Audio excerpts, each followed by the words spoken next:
پڑھ رہا تھا، ایک عالم دین کہتے ہیں کہ عاشورہ تھی اور میں مجالس پڑھ کے رات کو جا رہا تھا، تو میں نے دیکھا کہ محلے میں یہ جو بدماش ٹائپ کے لوگ ہوتے ہیں، اوباش بدماش، ایک سامنے آ گیا، نشہ کیا ہوا تھا، نشے کی حالت میں تھا.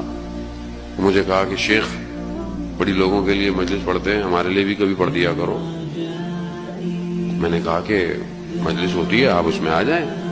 کہا ہم کہاں مجلسوں میں آئیں گے، نشے میں تھا.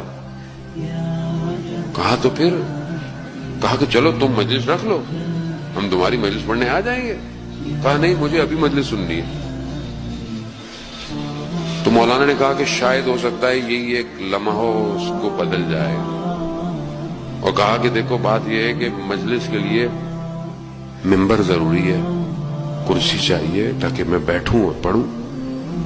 وہ تھا نشے میں، وہ خود چک گیا. کہا شیخ میں خود ممبر ہوں، میرے اوپر بیٹھ جاؤ. بس یہ بیٹھے کہتا ہے میں نے السلام علیکہ یا ابا عبداللہ کہا. اس کا بدن کانپنا شروع ہو گیا. میں نے ایک اور دفعہ کہا یہ، اور اس سے پہلے کہ یہ گرتا میں نے ختم کیا اور میں اٹھ گیا.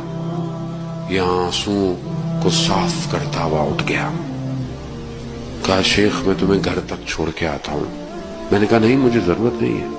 کہا نہیں، میں تمہارے گھر تک تمہاری حفاظت کروں گا تاکہ تمہیں کوئی کچھ نہ کہے. جیسے گھر پہنچا کہا شیخ ایک سوال پوچھ سکتا ہوں؟ میں نے کہا ہاں پوچھو. کہا کہ کیا قیامت والے دن ممبر حسین جہنم میں جلایا جائے گا؟ اللہ اکبر. وہ عالم دین کہتے ہیں میں نے کہا نہیں، تم پریشان نہ ہو، تمہیں نہیں جلایا جائے گا. یہ ہے امام حسین. ہم پتہ نہیں لوگوں کو ڈانٹتے رہتے ہیں، تم ایسے ہو، تم ویسے ہو، تم مجلس میں کبھی کبھی آتے ہو، کبھی کبھی ماتم میں کھڑے ہوتے ہو. ہم کون ہوتے ہیں؟ وہ امام حسین ہے. وہ حر کو حر علیہ السلام بنا دیتا ہے.